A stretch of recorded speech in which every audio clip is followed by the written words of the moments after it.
हूँ, प्रणाम करती हूँ और यहाँ पर उपस्थित सभी भाई बहनों से जय भवानी की।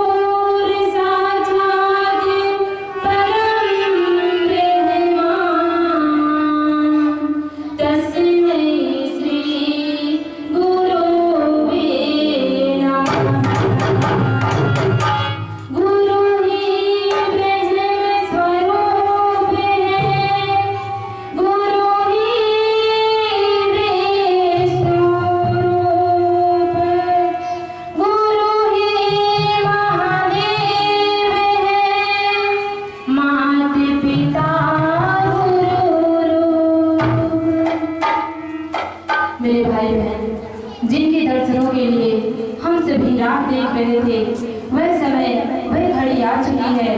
हम सभी के बीच में परम पूज्य गुरुदेव जी का आगमन होने जा रहा है। आप सभी से निवेदन करती हूँ कि आप सभी खड़े होकर के अपने दोनों हाथों को जोड़ करके मानसिक भ्रमण करेंगे, प्रणाम करेंगे। इसके पहले एक बार जो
पर की भूमि पर विराजमान माता भगवती माँ काली के श्री चरणों में, परम पूज्य श्री सद्गुरु देव भगवान के श्री चरणों में कोटि कोटि नमन करते हूँ, वंदन करते हूँ, प्रणाम करते हूँ।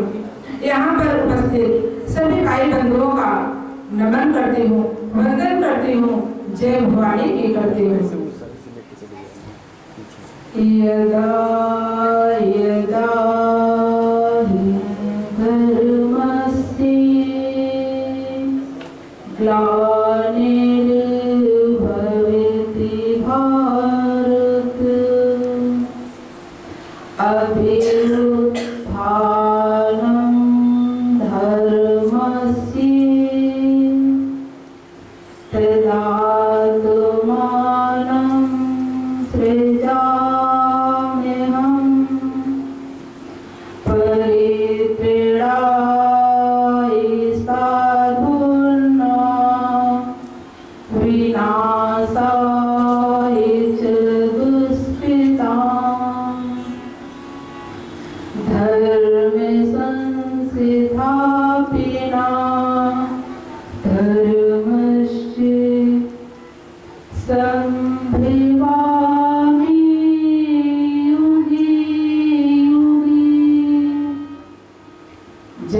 धरातल पर असुरों का साम्राज्य स्थापित होता है, धर्म का पतन होने लगता है, अधर्म की वृद्धि होती है, तब तब इस धरातल पर हर युग में, हर काल में अनेकों महापुरुषों का जन्म होता रहा।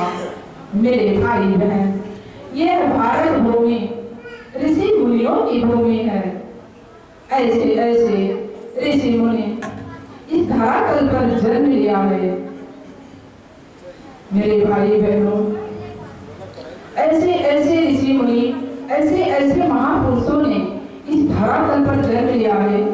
इस देश की माटी कितने महान है, कितनी पवित्र है, जहाँ पर ऐसे तपस्वियों का, ऐसे ऋषि मुनियों का जन्म हुआ, जो पूरे समुद्र को एक ही घूंट में पीने की क्षमता रखते थे, सामर्थ्य रखते थे। यहाँ तक कि इस धरातल पर ऐसे ऐसे ऋषि मुनि हुए हैं जो त्रिदेवों की भी परीक्षा लेने में सामर्थ्यवान थे। मेरे भाई बहनों, अनेकों महापुरुषों ने, अनेकों ऋषि मुनियों ने देश के हित के लिए, समाज के कल्याण के लिए, धर्म की रक्षा के लिए अपना निजी स्वार्थ त्याग कर दिन रात मेहनत करते रहे, समाज को नई नई दिशा प्रदान करते रहे। जब जब समाज भटकता रहा, तब तब अनेकों महापुरुषों ने जन्म लेकर के, आकर के, प्रकट होकर के इस समाज की दशा और दिशा बदलने के लिए हमेशा तत्पर रहते थे। मेरे भाई बहनों, ठीक उसी तरह कनवारा की भूमि पर परम पूज्य गुरुदेव का आगमन हुआ है, जो अपना निजी स्वार्थ को त्याग कर समाज की दिशा और दशा बदलने के लिए, समाज को सुखी बनाने के लिए हर पल तैयार रहते हैं, तत्पर रहते हैं, कार्यरत रहते हैं। मेरे भाई बहनों, हम सभी के सामने हजारों प्रमाण है जो कई वर्ष के बाद घटने वाली घटना को परम पूज्य गुरुदेव जी ने हम सभी को अवगत कराया है।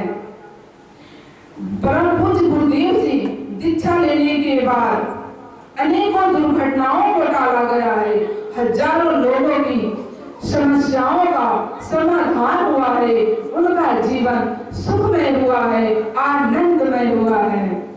मेरे भाई बहन, इसीलिए मैं समस्त भाई बंधुओं से बारंबार निवेदन करती हूँ कि हम सबके जीवन में, हम सबके जमाने में इस धरती पर भगवान का अवतार हो चुका है। ऐसे सौभाग्य को, ऐसे समय को हमें अपने हाथ से नहीं जाने देना चाहिए। मेरे भाई बहनों, इसीलिए मैं आप सभी से बारंबार निवेदन करती हूँ कि ऐसे सुहाने समय को मत जाने दीजिए। समय सुहाना जा रहा, को जान लिया तो दुख से मुक्ति हो। मेरे भाई बहन, यह समय धीरे धीरे बीतता चला जा रहा है और हम सब एक एक करके मौत के करीब जा रहे हैं। इसीलिए मेरे भाई बहनों, इस तन को फुर्सत नहीं मिल सकता। यह तन फुर्सत ना मिले, माया का संसार, जीवन में सतगुरु मिले तो हो जाए भव्य से पार। मेरे भाई बहनों, यदि जीवन में सच्चे सतगुरु की प्राप्ति हो जाती है, सही मार्गदर्शन मिल जाता है, तो यह अनंत जन्मों की लहरों में भटकती हुई इस जीव आत्मा का कल्याण हो जाता है, इस संसार सागर से पार हो जाता है। इसीलिए परम पूज्य गुरुदेव से नाम दीक्षा लेकर के अंतरंग प्रातः योग को अपना करके अपने जीवन को सुखी बनाए, सार्थक बनाए और सफल बनाए। अब इसी के साथ मैं अपने शब्दों को विराम देते हुए परम पूज्य गुरुदेव के श्री चरणों में नमन करते हुए आप सभी से जयवाणी भी करती हूँ। माँ काली की जय, बोलिए श्री सद्गुरुदेव भगवान की जय।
इस प्रकार की पावन भूमि पर आए हुए समस्त सूक्ष्म शक्तियों को मैं सत सत नमन वंदन करते हुए उन समस्त सूक्ष्म शक्तियों से निवेदन करता हूँ कि वह अपना यथा उचित स्थान ग्रहण करें।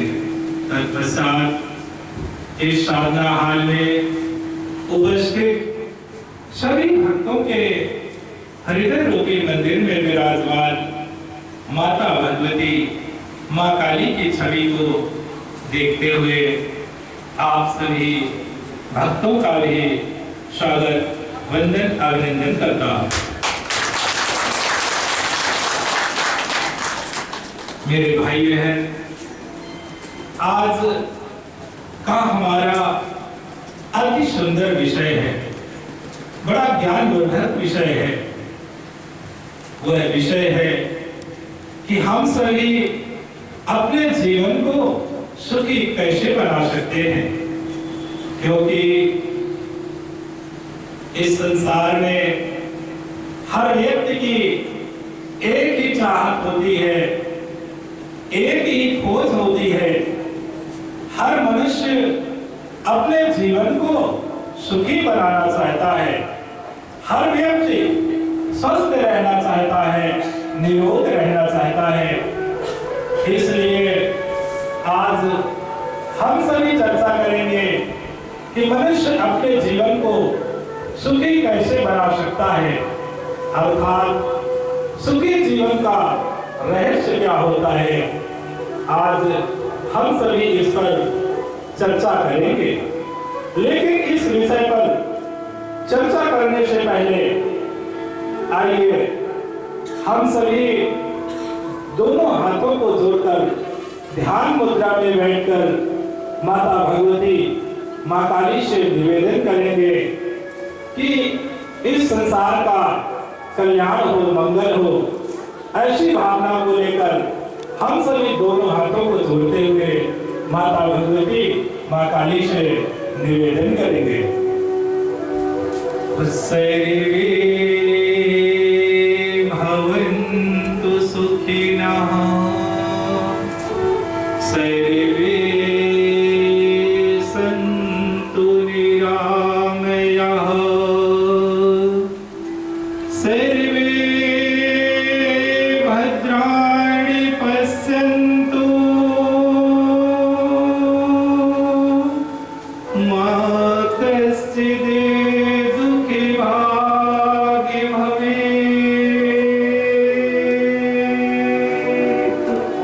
ऐसी भावना को लेकर हम सभी माता भवानी के नाम का संकीर्तन करेंगे।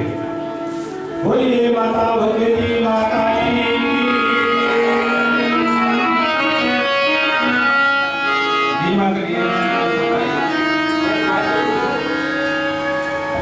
जय भवानी, जय भवानी, जय भवानी, जय भवानी, जय भवानी, जय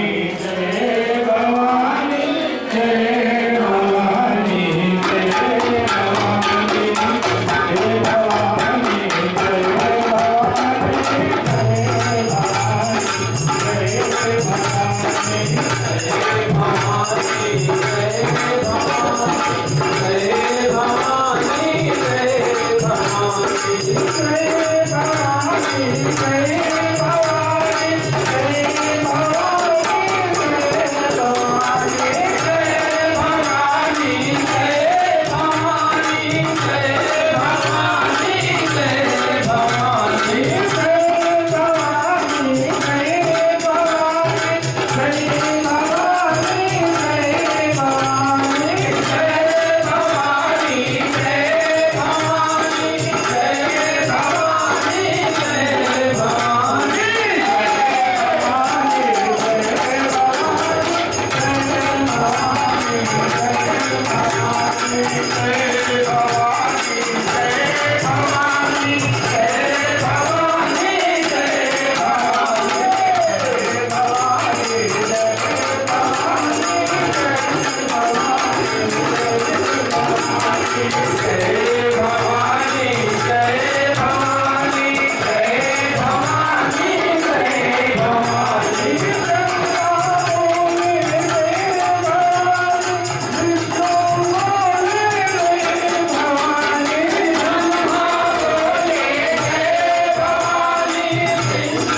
भवानी, जय भवानी, जय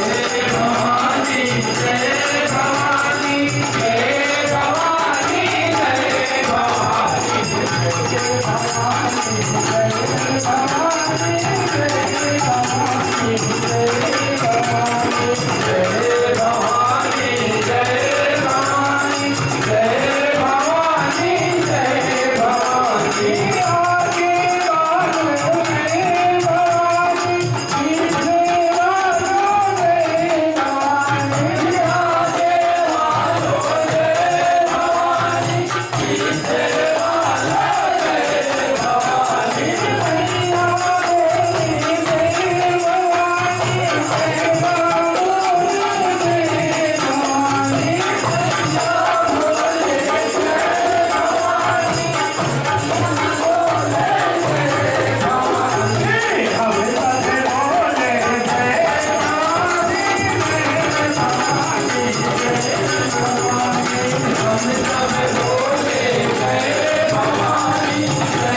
सुखी रहे मंगलमय संसार।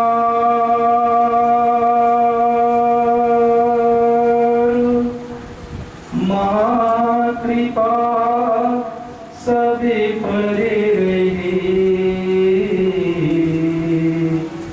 यह अभिलाष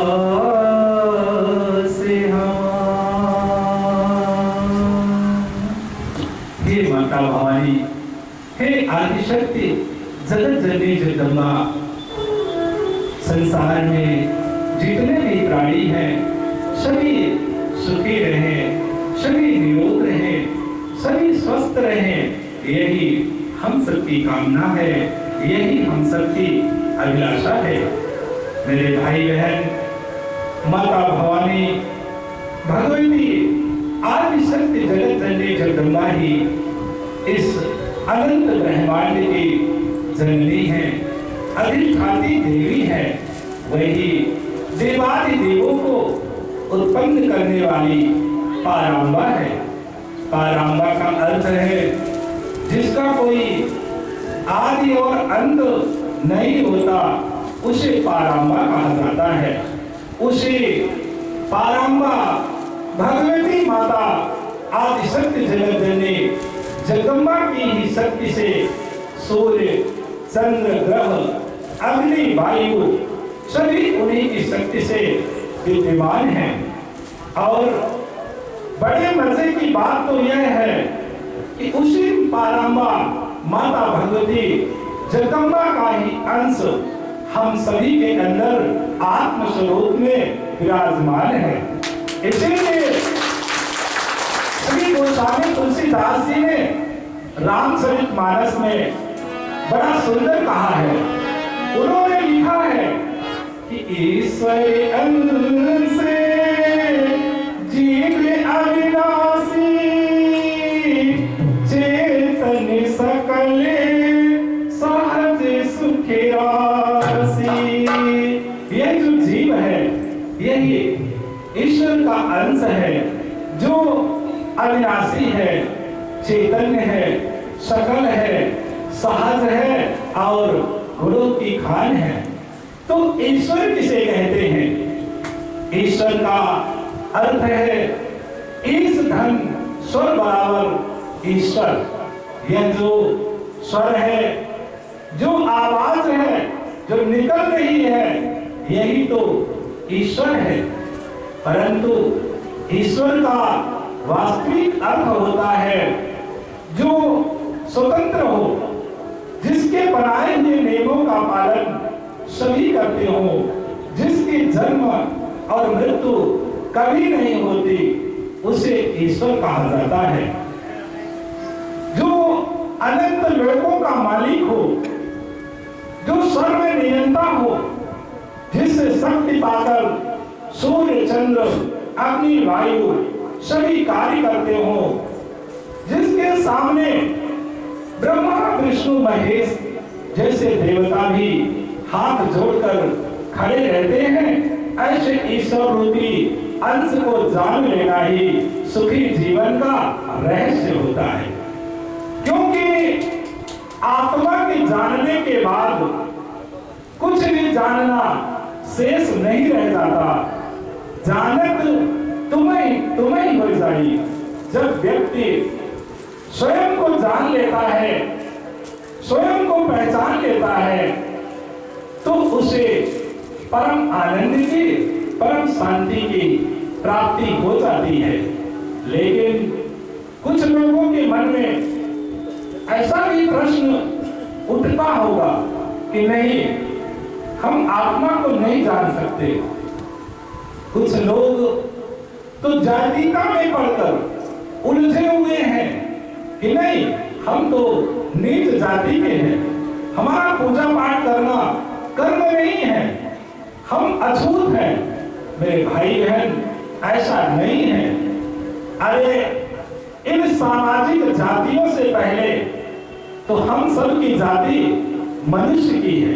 हम सभी मनुष्य जाति के हैं और उसी परमात्मा आदिशक्ति जगत जननी जगदम्बा का ही अंश हम सब के अंदर आत्म स्वरूप में विराजमान है। इसलिए ऐसे कुविचारों को त्याग कर पूर्ण मानव बन जाइए, मानवता को अपने अंदर धारण करिए और सभी जाति धर्म संप्रदाय के लोगों से प्रेम करिए। ऐसा भाव रखें कि सिया नाम में सब जग जानी, करो प्रणाम जोर जोर पानी। मेरे भाई बहन, यदि हम सबके अंदर ऐसा विचार बन जाए, सभी के अंदर भगवत सत्ता का दर्शन करने लगे और ऐसे विचारों को लेकर यदि हम सभी समाज के बीच में जाने लगे तो निश्चित ही इस समाज में अतिशीघ्र बदलाव आ जाएगा और हम सबका जीवन भी सुखी हो जाएगा। अतः अपने विचारों को सकारात्मक बनाने का प्रयास करें। आप सबके अंदर अलौकिक शक्ति समाहित है, केवल उस शक्ति को जगाने की जरूरत है और उस शक्ति को जगाने के लिए तो हमें किसी सच्चे सद्गुरु की ग्रहण करना परम आवश्यक होता है, क्योंकि गुरु ही हमारी सोई हुई चेतना को जागृत करके हमें महान बना देते हैं, महापुरुष बना देते हैं। जिस तरह से आप सबने रामायण में सीरियल के माध्यम से देखा होगा, कथाओं के माध्यम से सुने होंगे कि जिस समय माता सीता की खोज करने के लिए जामवंत हनुमान अपने सैन्य बल के साथ समुद्र तट पर बैठकर मंत्रणा कर रहे थे, विचार कर रहे थे, क्योंकि उस विशाल समुद्र को लांघ जाना किसी के पास सामर्थ्य नहीं थी। तब उस समय जामवंत ने हनुमान को जगाया था, उनकी शक्तियों के बारे में स्मरण कराया था, क्योंकि हनुमान जी बचपन में बड़े नटखट थे, तपस्या में लीन साधु संतों को वह हवा में उछाल देते थे, जिसके कारण कई दिनों तक वह साधु संत हवा में ही चक्कर लगाते रहते थे। इससे त्रस्त होकर के एक महान ऋषि ने हनुमान जी को श्राप दे दिया था कि जिस शक्ति के बल पर तुम तपस्या में लीन साधु संतों को प्रताड़ित करते हो, परेशान करते हो, वह तुम्हारी सारी शक्तियां लुप्त हो जाए। मेरे भाई बहन, ऐसा श्राप देने के कुछ क्षण में ही हनुमान जी की सारी शक्तियां लुप्त हो जाती हैं और जब माता अंजना को पता चलता है तब वह आकर ऋषि के चरणों में रोती है, गिड़गिड़ाती है, क्षमा याचना मांगती है। तब उस महान ऋषि ने कहा था कि जिस समय प्रभु श्री राम के कार्य के लिए समुद्र के किनारे बैठकर कोई इन्हें इनकी शक्तियों के विषय में याद दिलाएगा तो सारी शक्तियां पुनः वापस आ जाएंगी। और ऐसा ही हुआ। जिस समय जामवंत ने हनुमान को जगाया था, उनकी शक्तियों के विषय में याद दिलाया था, जिसका वर्णन श्री गोस्वामी तुलसीदास जी ने रामचरितमानस में बड़ा सुंदर का किया है। उन्होंने लिखा है कि कहीं रीछपति सुनो हनुमाना, का चुप साथी रहु बलवाना। हे हनुमान, आप चुप क्यों हैं?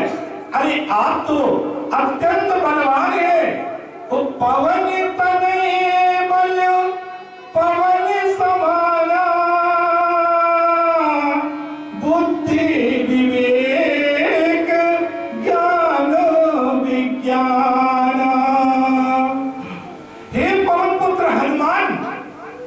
आपके अंदर तो पवन के समान बल है, आप बुद्धि विवेक की खान हैं, फिर भी आप चुप बैठे हैं।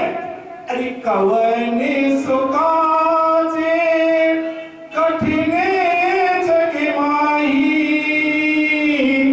जो नहीं होई तात तुम पाही। इस संसार में कौन सा ऐसा कार्य है जो आप नहीं कर सकते हैं? अरे आपका जन्म तो प्रभु श्री राम के कार्य के लिए ही हुआ है। राम काज लगी तभी अवतारा। अरे आपका जन्म तो प्रभु श्री राम के कार्य के लिए हुआ है। मेरे भाई बहन, जैसे ही जामवंत के ऐसे शब्द हनुमान जी के कानों में सुनाई पड़ते हैं कि राम काज लग तब अवतारा, सुनते ही भयो पर्वताकारा। वह जय श्री राम का गुंजरण करते हुए पर्वत के समान हो जाते हैं। तब उनके शरीर में जो तेज दिखाई देता है, तो गोस्वामी जी ने अपने शब्दों में लिखा है कि कनक बरने तन तेज विराजा,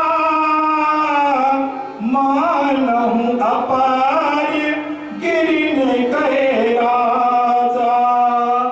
जैसे श्री राम का गुंजरण करते हैं, उनके शरीर में इतना तेज समाहित हो जाता है कि सोने जैसे वो चमकने लगते हैं।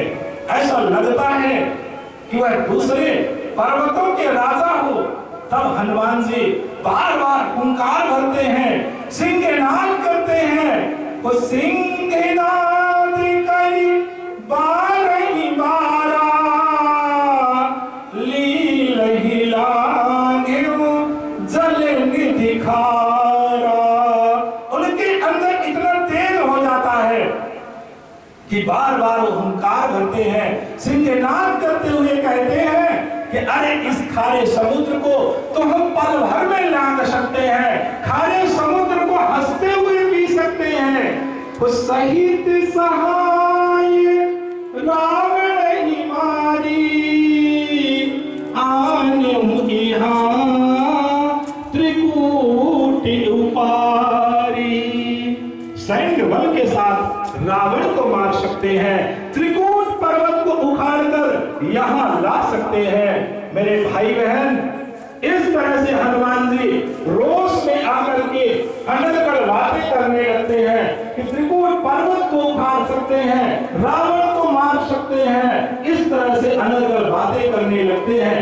लेकिन हनुमान जी बुद्धि की खान है, ज्ञान की खान है, इसलिए उन्हें तुरंत समझ में आ गया कि नहीं, हम रोष में आकर के अर्थ का अनर्थ भी कर सकते हैं। इसलिए हनुमान जी ने अपने विवेक का, अपने बुद्धि का उपयोग करते हुए जामवंत से पूछते हैं। क्या पूछते हैं कि जामवंत मैं पूछूं तो ही, उचित सिखावन दीजो मोही।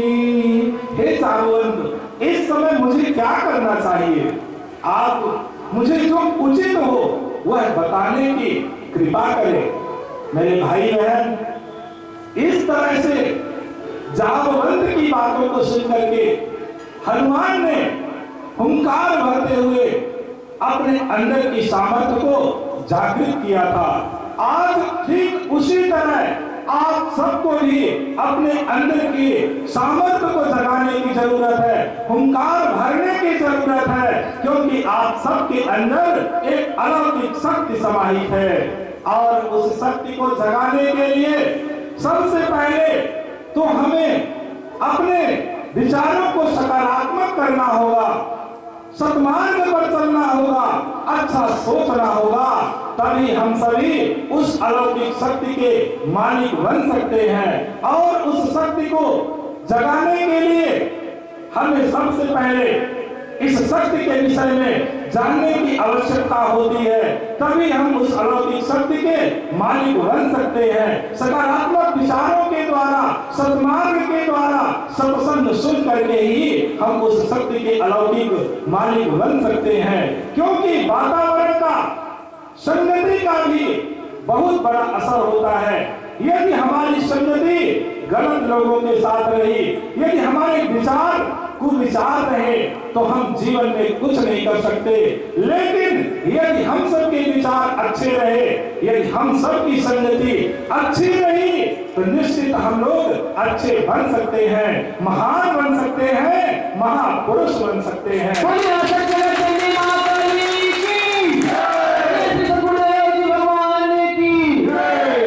क्योंकि वातावरण का भी, संगति का भी बहुत बड़ा असर होता है, प्रभाव होता है।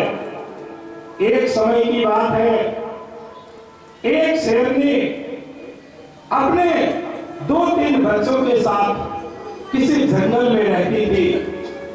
एक दिन संयोगवश शिकारी उस जंगल में आते हैं और शेरनी का पीछा करने लगते हैं। वह शेरनी अपने बच्चों के साथ भागने का प्रयास करती है, लेकिन संयोगवश शेरनी तो छलांग लगाते हुए एक टीले से दूसरे टीले पर होते हुए निकल जाती है। लेकिन शेरनी का एक बच्चा छलांग लगाते हुए टीले से भेड़ों के झुंड में गिर जाता है और वह भेड़ों के साथ चलने लगता है। जहां भेड़ जाती, वो भेड़ों के साथ हमेशा रहने लगता है। कुछ दिन बाद वह अपने आप को भेड़ ही समझने लगता है कि नहीं, हम शेर नहीं है, हम तो भेड़ ही हैं। ऐसा विचार करते हुए एक दिन एक शेर शिकार के लिए, अपने आहार के लिए भेड़ों के पास आता है और जैसे ही अपने आहार के लिए, शिकार करने के लिए भेड़ों की ओर झपटता है, तो सभी भेड़ चिल्लाते हुए भाग देती हैं। उसी भेड़ों के झुंड में एक शेर का बच्चा भी भागते हुए उस शिकारी शेर को दिखाई देता है। शेर उस शेर के बच्चे को देख करके चकित रह जाता है, अचंभित रह जाता है कि अरे आज तक तो हमने नहीं देखा गया, लेकिन ये कैसा शेर है जो भेड़ों के साथ भग रहा है। ऐसा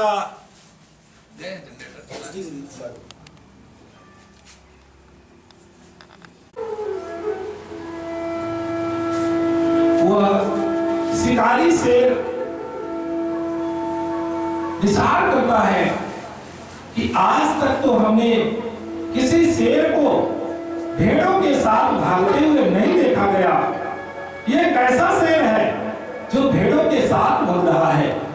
अब वह शेर, शिकारी शेर उस युवा शेर का पीछा करता है और कुछ ही दूर में जाकर उसे पकड़कर समझाने का प्रयास करता है कि भाई, तू भेड़ नहीं है, तू क्यों भाग रहा है? अरे हम तो भेड़ों को पकड़ने के लिए, अपने शिकार के लिए, अपने पेट भरने के लिए भेड़ों को पकड़ना चाहते थे, भेड़ों का शिकार करना चाहते थे, लेकिन तू क्यों भाग रहा है इन भेड़ों के साथ? तू भेड़ नहीं है। तब वह युवा शेर कहता है कि नहीं नहीं, मुझे छोड़ो, मुझे मत मारो, हमारे सभी साथी चले जा रहे हैं, मुझे मत मारो, छोड़ दो। बार बार समझाने पर भी वह युवा शेर जो भेड़ों के साथ रहता था, समझने के लिए तैयार नहीं था। तब वह शिकारी शेर बड़ा असमंजस में पड़ जाता है कि अब इस पगले को कैसे समझाएं, किस तरीके से समझाएं कि यह अपने स्वरूप को अपने आप को जान ले। ऐसा विचार कर ही रहा था कि उस शिकारी शेर के मन में एक उपाय सूझा। उस युवा शेर को वह शिकारी शेर नदी के तट पर लाता है और परछाई में दिखाता है कि देख, जिस तरह से मेरा रूप रंग है उसी तरह से तेरा भी रूप रंग है। तू भेड़ नहीं है, तू शेर है। तेरी दहाड़ सुनकर बड़े बड़े जीव जंतु अपने जान बचाकर भागने के लिए तैयार हो जाते हैं, तत्पर रहते हैं, पर तू अपने आप को भेड़ समझ रहा है।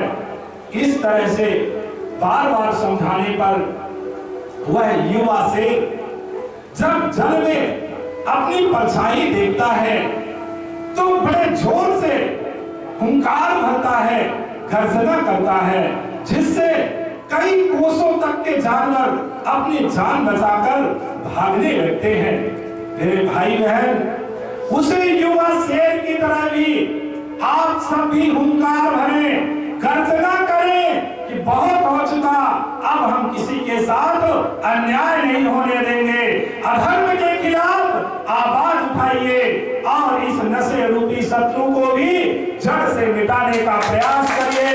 जो हमारे जीवन को, जो हमारे परिवार को, जो हमारे देश और समाज को नष्ट करता चला जा रहा है, ऐसे नशे रूपी शत्रु को हम अपने परिवार में, अपने घर समाज में, अपने देश में नहीं रहने देंगे। ऐसा हम सब लोगों की गर्जना होनी चाहिए।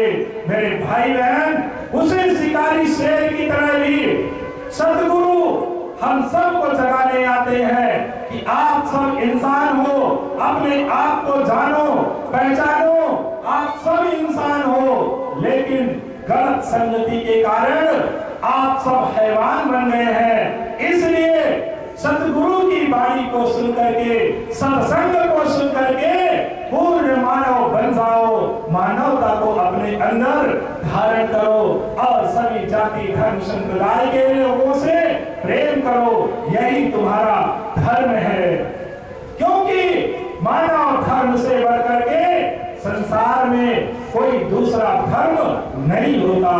अतः इस जातीयता के भेदभाव से ऊपर उठ करके सभी जाति धर्म संप्रदाय के लोगों से प्रेम करें, सबको सत्संग सन्मार्ग दिखाने का प्रयास करें और सत्संग रूपी गंगा को घर घर तक बहाने की कोशिश करें। क्योंकि गंगा स्नान करने से तो केवल तन पवित्र होता है, लेकिन सत्संग रूपी गंगा में गोते लगाने से, स्नान करने से तन मन धन सब कुछ पवित्र हो जाता है। इसलिए आइए हम सभी इस भजन के माध्यम से सत्संग रूपी गंगा को घर घर तक बहाने की कोशिश करते हैं।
इस तरह से हम सभी सत्संग रूपी गंगा को घर घर तक पहुंचाकर हम सभी आपस में मिलकर प्रेम पूर्वक रहते हुए आनंद से इस जीवन को व्यतीत कर सकते हैं।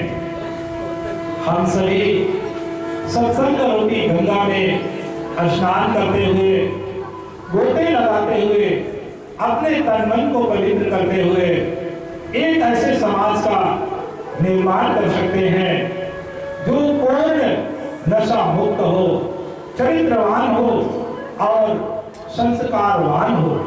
क्योंकि आज का समाज संस्कार विहीन होता चला जा रहा है। कोई किसी के सामने झुकना नहीं चाहता और जो झुकता नहीं है वो टूट जाता है। अक्सर आप लोगों ने देखा होगा, जो पेड़ अकड़ कर खड़ा रहता है वही हवा के झकोरों से अक्सर टूट जाता है, लेकिन जो पेड़ झुकना जानता है और हवा चलने पर वह झुक जाता है और जब हवा बंद हो जाती है तो पुनः वह सीधा खड़ा हो जाता है।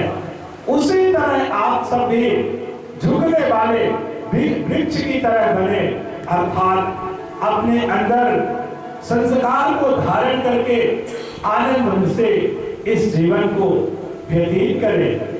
मेरे भाई बहन, यह भारत भूमि सदा सदा से ऋषि मुनियों की भूमि रही है। इस भारत भूमि में अनेकों महापुरुषों ने जन्म लेकर के मानव को मानवता का पाठ पढ़ाते रहे। उन्हीं ऋषि मुनियों के कारण ही भारत को विश्व का गुरु कहा गया था, क्योंकि अपने देश की संस्कृति, अपने देश का संस्कार, अपने देश का धर्म व्यापक रूप से हर जगह फैला हुआ था। लेकिन आज की हमारी विचारधारा केवल एक ही दिशा में समित कर रह गई है। हमें केवल धन चाहिए और धन कमाने के लिए, धन को इकट्ठा करने के लिए आज हर कोई अपने बच्चे को डॉक्टर, मास्टर, इंजीनियर बनाना चाहता है। बड़ी अच्छी बात है, मेरा विरोध नहीं है। आप सब अपने लड़के को, अपने बच्चे को डॉक्टर, मास्टर, इंजीनियर बनाए। हर व्यक्ति यही बनाना चाहता है, लेकिन कोई भी व्यक्ति अपने बच्चे को गौतम बुद्ध, विवेकानंद जैसे ज्ञानी नहीं बनाना चाहता। कोई भी व्यक्ति अपने बच्चे को शिवाजी महाराणा प्रताप जैसे योद्धा नहीं बनाना चाहता। कोई भी व्यक्ति अपने बच्चे को सम्राट अशोक जैसे शासक नहीं बनाना चाहता और ना ही कोई अपने बच्ची को रानी लक्ष्मीबाई, दुर्गावती और मीरा जैसे नहीं बनाना चाहता। ना ही कोई अपने बच्चे को संत बनाना चाहता है और ना ही कोई संत बनना चाहता है। क्या कोई संत बनना चाहता है? है कोई व्यक्ति जो संत बनना चाहता है? हाथ ऊपर करें। चलिए, बड़ी अच्छी बात, जोरदार तालियां होनी चाहिए।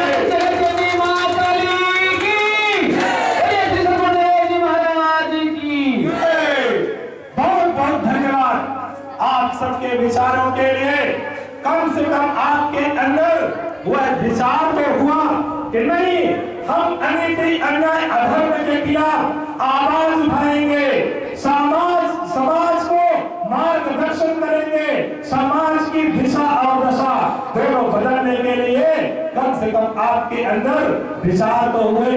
ऐसे विचारों के लिए बहुत बहुत धन्यवाद। माता भगवती, माँ काली आपको शक्ति दे, सामर्थ्य दे, ताकत दे, जिससे आप अपने घर परिवार, समाज का, अपने देश का नाम रोशन कर सके। मेरे भाई बहन, किसी भी व्यक्ति को महान बनने के लिए, महापुरुष बनने के लिए तीर्थ स्थलों में जाने की आवश्यकता नहीं होती, ना ही किसी व्यक्ति को संत बनने के लिए गंगा स्नान करने की आवश्यकता होती है। क्योंकि गंगा तो केवल शरीर के पापों को ही नष्ट करती है, पर पाप शरीर नहीं करता। पाप तो विचारों से होता है। इसलिए सत्संग रूपी गंगा में स्नान करने से हमारे विचार नष्ट हो जाते हैं, कुविचार नष्ट हो जाते हैं, जिससे पाप करने की प्रवृत्ति ही नष्ट हो जाती है। अतः हर पल सकारात्मक सोच रखना, अपने मन, वाणी और विचारों को शुद्ध रखना ही सुखी जीवन का रहस्य होता है। अतः आप सभी अपने विचारों को हर पल सकारात्मक रखें, सत्संग सुने और अपने जीवन को महान बनाए, महापुरुष बन जाए, ऐसी हमारी कामना है। यह सुखी जीवन का रहस्य होता है।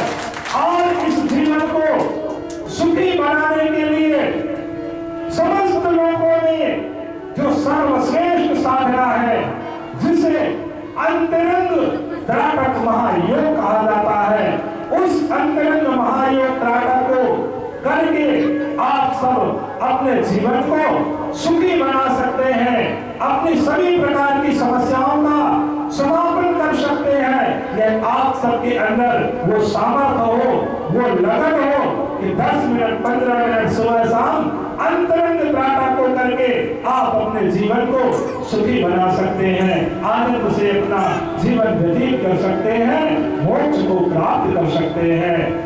मेरे भाई बहन, हर पल सकारात्मक सोच रखना, मन, वाणी और विचारों को शुद्ध रखना ही सुखी जीवन का रहस्य होता है। अतः यदि आप अपने जीवन को सुखमय बनाना चाहते हैं तो हर पल सही दिशा में सोचें, अपने मन को, अपने वाणी को, अपने विचारों को शुद्ध रखें, तो निश्चित तौर से आप सबका जीवन सुखी हो जाएगा। इसी के साथ आज का कार्यक्रम समाप्त किया जाता है और आगे की कुछ जानकारियां आपको प्रदान की जा रही है। बोलिए माता भगवती माता की जय। बोलिए श्री सद्गुरुदेव भगवान की जय।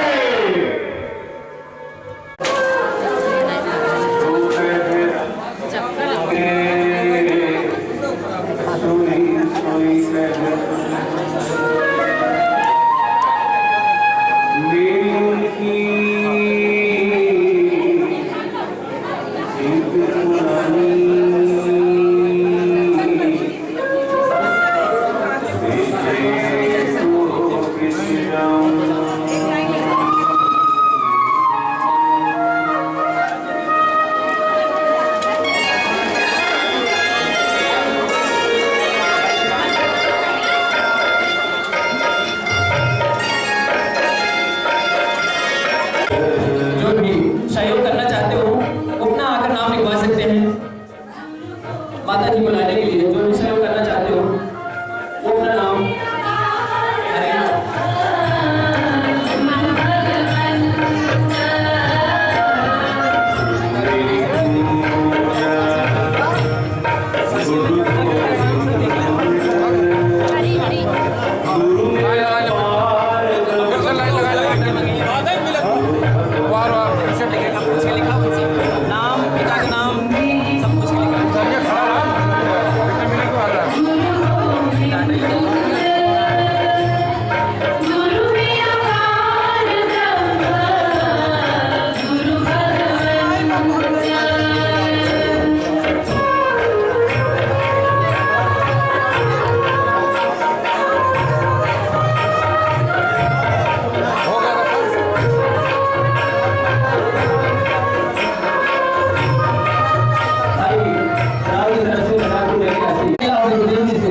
पीछे से गाय में बच्चों से बना रही है।